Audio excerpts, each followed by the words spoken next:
Do you hear that? It's something quite extraordinary. If you pay attention and listen closely, you'll hear the stories of senior executives transforming brands and the experiences of real people in their natural habitat with those very same brands.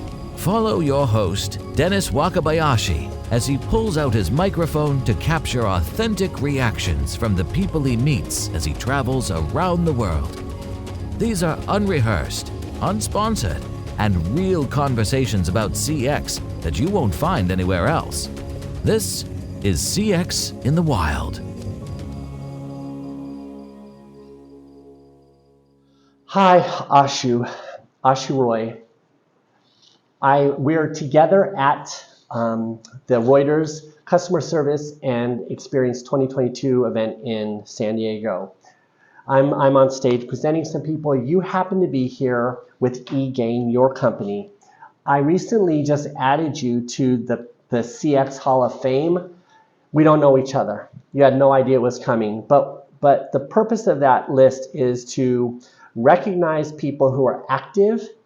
And if I'm being totally honest, I think part of me is, it is also for people who are sacrificing or paying the price of developing a piece of this industry. And I don't do it because you've sold me something or I had a great time with you at the bar. I'm really just looking for people who I say, that person somewhere behind the scenes is paying dues that no one knows about. And so that's why I mentioned you. Ashu, this podcast I have is completely unscripted. It's called CX in the Wild. It's really not intended to sell products or do anything but let me and people who I'm curious about talk about stuff. So thank you for agreeing to be on CX in the Wild. Thank you very much, Dennis. Yes. So Ashu, since it is a random encounter, what are your thoughts about this going through your mind right now? My first thought is one of surprise.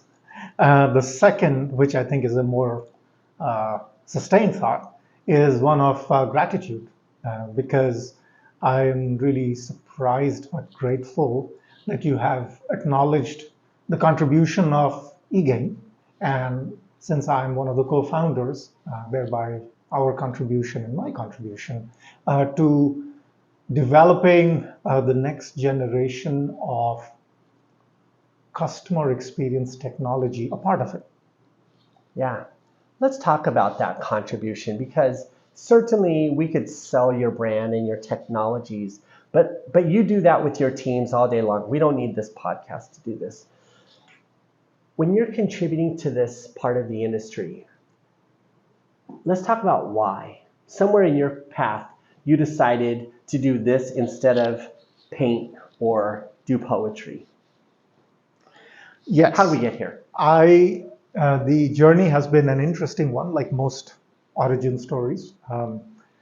I started eGain because before eGain, in the mid-90s, I was with my co-founder, one of the first to develop a service on the web called WhoWhere, which was a white pages. It was connecting people. WhoWhere, that was the name. And we would help people find each other online. And this was before the consumer mobile experiences. We were the 11th most trafficked website. I think I've been to, I'm certain. Yes, it was a long time ago. The reason for that, the trigger point was that it went well. We did well with that business. Team did well. In that process, we saw the need for better customer service from our users who were pounding us with requests to change, to update, to remove their information, to add new people. And that led us to believe that there was an opportunity to go beyond the traditional model of face-to-face and phone. And so we kind of went on this journey of digital customer service, starting with email, and then we added chat and then knowledge and so on. So that was the genesis. Digital customer service. I've never heard face-to-face and phone. That's very sort of, to me, authentic, and you know, digital was the thing at that we all were going into the information economy. Yes. So you decided to take digital, and I'm just curious because I'm a digital guy. What was the first string that you pulled on? It was email at that point. Email was the most commonly used digital channel and the one that was growing the most. This was 97, 98. And we were the biggest email management. It wasn't called cloud back then. Uh, it used to be called, jogging everyone's memory, ASPs. Application service providers. So we were the first application service provider with our own application on the internet, serving enterprises. This was 97, 98. And from there, of course, one thing led to another. So let's talk about one thing leading to another. Yes. You do email, and I want to just flash forward. Yes. Now here you are with this platform. It has all the digital bells and whistles, algorithms, artificial intelligence, Yes. machine learning, buzzword. And I presume that the software you have now is really it's an assembly of digital solutions that you've identified, and you've said, okay, you know, this new digital technology will be important to our ecosystem of service. And I'd love to hear from you from the CEO, founder, leadership perspective, because I talk to a lot of people who are selling this stuff, and they're all like, this is why it's awesome, this is the next thing. But you have crafted, or you're the chef of this meal. Tell me about those ingredients. Why? We have, it's a mixture of our belief in what would be useful for our clients, as well as listening to what clients want for their specific use cases. So your clients and those people, but none of them say, you know what we need is some AI in here. Yes, and look, what has, you know, as you said, flash forward. Yeah. What we have now is a real platform and a suite of applications on the platform. Yep, gotcha. And things have changed over the last 25 years dramatically, and we have changed with it, and quite often leading, sometimes getting it right, sometimes not getting it too right, and that's good. We believed in knowledge management as a critical component of customer service and customer experience for a very long time. We've had the solution, but the market always, for example, felt that it was good but nice to have. And now it's a need which is kind of must have. Yeah, an urgency. Right. So similarly, I'm just giving you some examples. We built out a solution for web-based co-browsing in a secure way a long time ago. Okay, can I just, before you jump in, sure. I love that. I don't know why. Yeah. I mean, that sooner or later, Yeah. that thing is going to be like the norm. Yes. Like, I don't know why. Yes. I met one company in the Netherlands. Yes. I've only met one. Yes. And I wanted to do a story on them so bad, Yeah. and it didn't work out, but we won't want to talk about it. Okay, so go Yeah. ahead. So I was giving you two examples. Two things we went in early with. One that has kind of become really active and, oh yeah, we need to have that. Of course, it's obvious. And the other one, not yet. But we don't give up on that, right? We believe that that'll make the experience of the end customer easier and better. So we keep working it. So that's kind of an example of how we have, you asked me, I'm the chef, how am I thinking about it? Some things I'm willing to work with for a while. Yeah, I love that. So it just makes me think, you've got this with the chef metaphor. Yeah. Everybody seems to me out there to have the same stuff. Is there something, and you can say no, but is there something you're looking at that you're like, this thing is the next application that needs to go in our suite? Like, are people not looking somewhere? Yeah, I'll tell you. Again, I think. And because this goes out to, I really want to protect your IP. Yeah. I don't want to. Yeah, Okay. this is not stuff that is not out there, but we just came out with it about a year and a half ago, and we are seeing some interesting stuff there. So I'll tell you that uh, belief that we are going with. And the belief is that service is critical, no doubt. Service fundamentally is demand-based, meaning someone asks you a question, wants help, you serve them. We believe, and I firmly believe, that there is an opportunity to move beyond responding to service requests to coaching and guiding your customers on areas that are of interest to them. For example, one area that we picked is financial services, right? So we built out the solution. It's still version 1, but it's getting better. We call it the virtual financial coach. So this coach now is being used by 30 plus credit unions in the US. We worked with a partner. It's kind of different. This is not typical. This partner is called GreenPath. They have the know-how of how to do good financial advice and financial coaching. We've taken that content and deployed it in our platform and turned it into a continuous engagement, which is not just a bot that says, oh, this is great and you can save money this way, but what are your financial goals? And using that, then provide you advice that it follows through over time.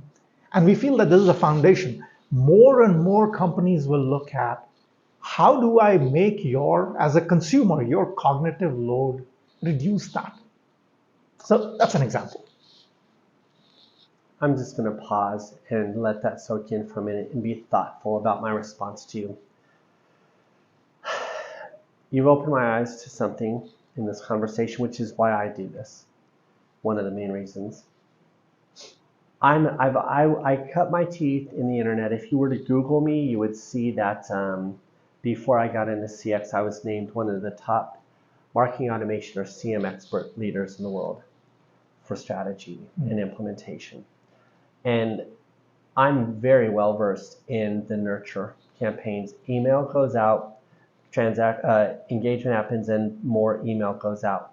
Having said that, I've never been a fan until this very minute about chat. I've been like, it doesn't work. No matter who you ask, no one has a good experience. But you've suddenly made me realize, with your one nuanced perception, all you're doing in your chat system is accelerating nurture. You're making nurture more of a real-time practice than it is in this long distance way that I used to do it. So thank you for sharing that with me. Sure. I would also say, on a less philosophical note, I'm going to be interviewing Andrew from H&R Block. Sure. He's head of CX over there. I'm interviewing him after I talked to you, and I had dinner with him the other night. This is exactly the kind of transformative partnership that H&R Block needs, because to build that internally, they're going to have to learn how to make the recipe that you have, and it doesn't scale that way very well. Yeah. They'd be wise to add. So there'll be an introduction in the near future. I appreciate that.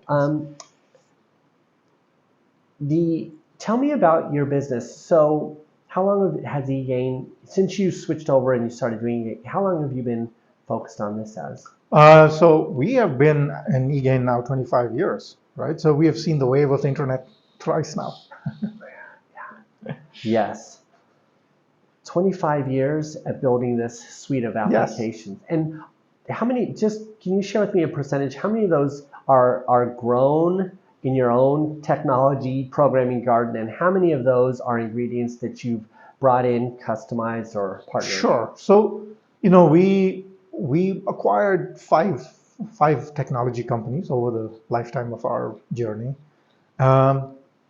Interestingly, a couple of the ideas that I talked to you about, like this coach, came from an acquisition that I did almost 20 years ago. But we took the germ of an idea and then developed it, because a lot of times you have a sense of what you think should be possible, but the technology is not there yet. But with the explosion in open source and cloud computing and so on, it becomes easier to assemble as you said, the ingredients, the chef can cook it up. And that's what we have done to create these sorts of sustained experience applications. What percentage would you say is so? Because you've acquired it, it's almost all It's all in-house from your now, garden. yes. You know, you talk about you have this idea for 20 years ago. First of all, getting back to co-browsing. Hello, when is the world going to wake up to that? So I'm glad you have that in your wheelhouse. You know, you're so right. One of the things the pandemic, and I hate when we have to always go back to the pandemic, but during the pandemic, I had this epiphany. I felt so digitally humbled when I, for the first time during the pandemic, said, you know what I am going to do? I'm going to try this touchless payment. I'm like, so I'm with my kids. I'm like, so I just touch my phone and they're like, yes, bro, double click and touch your phone. And the first time I did it, it's like my whole life flashed before my eyes. I was like, how is this? I mean, Anshu, I had implemented these systems in other businesses, but nobody would adopt them. And I was like, why aren't people adopting them? And I didn't adopt them. But now, if you don't have that in the cab, I'm like, what are we doing here? Like, boop, I want to tap my watch and go. So it's amazing how many of these ideas are yet to hit the marketplace, Yes. and even how many are there that people are still. I'll share with you one of the technologies that I see, that I've been a proponent of this small little startup in San Francisco for a while. They have a technology and they enable payment transactions and shopping in the chat window, like WhatsApp or whatever. But what makes them kind of powerful is they're the only ones backed by Ingenico. So Ingenico secures that transaction. So it's not like, give me your credit card. It's the full e-commerce. And I've been watching this company for 2 years now, not getting on the uptake. WhatsApp is the third largest social network in the world. It is like ripe for shopping. No more shopping carts. You just go straight in and they're not getting traction. Like, it's one of those things we're talking about. I'm just like, there it is, people. So tell me, so how big is eGain now? What countries, what markets? You're not everywhere. Yeah, we are, I mean, scale-wise, we're sort of run rate $100 million business, profitable, growing at about 20%. So still not the kind of growth that I think is possible and will be looking for. But the part that's really rewarding for us is we have 200 customers, so they're large companies, right? And mostly in the US and Western Europe. So that's where we have built our practice so far. But now I think there is an opportunity to now go into, so we are moving into mainland Europe a little more. What we see is more and more the balance between the money pressures and the experience demands or expectations, right? And businesses increasingly are recognizing that if you do things well, that you can in fact have the ability to have both. Like the example I gave in my talk, where you can have your 25-point increase in Net Promoter Score and increase your first contact resolution by 35%. You can do the two together, right? So we feel like that is a good story now for the rest of the world as well, not just for the US and Western Europe. And the CX, particularly the customer care side of CX, it's the pandemic really opened that whole workforce to the world, and I think I think I see companies starting to have customer care departments that maybe in the past were like, I don't know if we can do that. What's on the horizon for you? I know you have to go. What's on the horizon for you as a leader? Yeah, I think for us, the next big thing which we have started the journey on is building out an ecosystem around our platform. Because we see a lot of interest and desire to build value-added content and technology on top of our platform. So our core platform has three pieces. just a little bit of the geekiness here. Yes. The core of it is the knowledge hub, which is essentially around how do you use content and procedures and know how to solve problems. First of all, and I'll just double click on that to that doesn't surprise me at all. Okay. Coming from high volume email and a directory system and being an API innovator, your DNA or your business birth was around a high competency there. So I can see why. So yes. Exactly. So that's the knowledge hub. And then in front of it is what we call the conversation hub. And that is critical to us because the ability to sort of be the polyglot, right? The one who can talk to everyone. And that's what that hub says. It doesn't say that I have all the pieces. We have quite a few, but we don't guarantee everything. But if you have your own, if you come in with WeChat, no problem, we can talk to you, right? So that conversation hub connects into the knowledge hub. And underlying it is our AI and analytics hub, right? So the reason I bring it up is that this knowledge and conversation hub is where we see a big opportunity to build an ecosystem of value-added players. So like gamification on top of knowledge, for example. The ability to create a network of knowledge that is available to partners over time. People who can add knowledge and create a marketplace around knowledge. So there is all this capability that we can enable. We don't have to do ourselves. That's kind of the vision we are driving toward. I'm just having a process. Like, I like to listen, and I heard you. Your foundation, it's so ripe to power it. And I had a sci-fi thought that went through my mind. I watch a lot of sci-fi, but like B-list, C-list sci-fi. But one of these statements stuck with me. I have children in college, and I teach at a college. But in the sci-fi movie, there were two mothers, and they were having coffee, and one was fretting about the college tuition, which I think we all seriously do. And so I was empathizing. I was like, I know, sis. I don't know how you're going to pay for that. And the other mother was consoling her, but also saying, don't settle. Spend the extra money because nobody wants to learn from humans. You want to pay for the college that has the robots. Oh, right. And I was like, that's scary, but I get it. Maybe someday, yeah. You said another thing that really spoke to me in this conversation about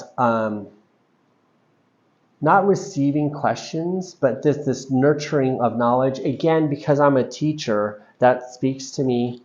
It also speaks to the journey, and if I'm bringing my own strategic experience to it, the insight there in terms of customer lifetime value and scale, you're on a really important element that if you can cultivate that, it would be extraordinary for all people, and it would be so much more than how do I change my password, So for that reason, I would love to tell more of that story please let me be part of telling that story. We have just a few minutes left. As an entrepreneur in this space, in the information economy, in this information revolution, I really do believe that, here's my perspective.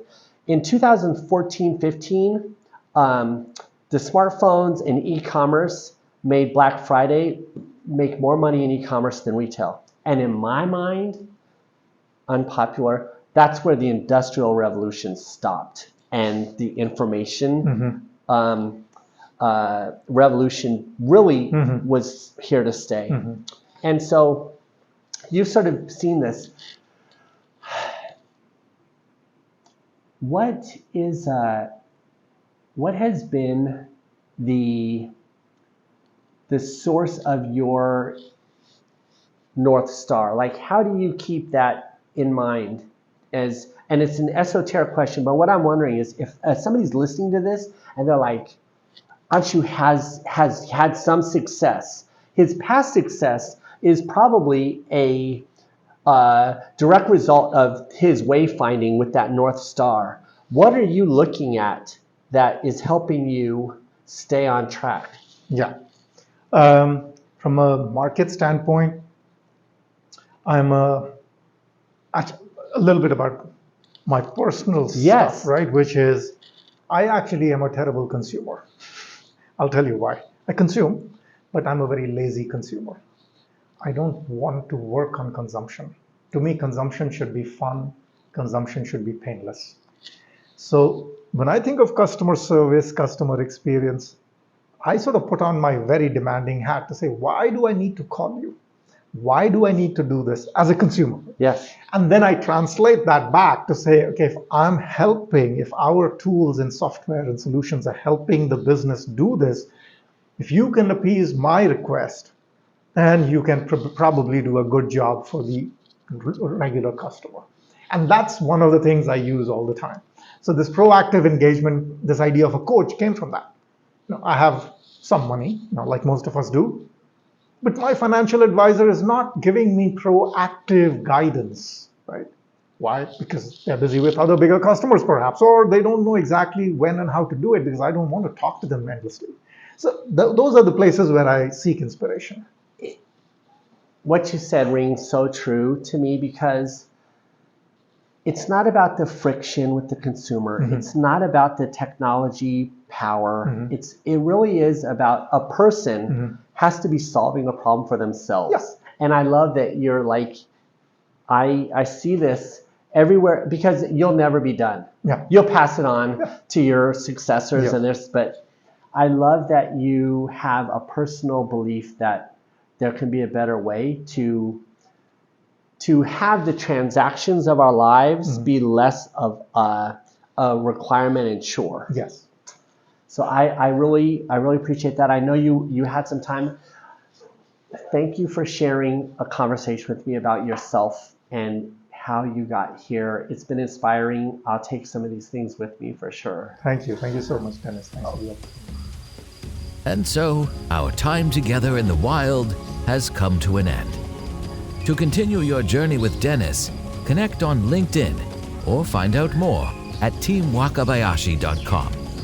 Join us next time as we continue to explore the world of CX in the wild.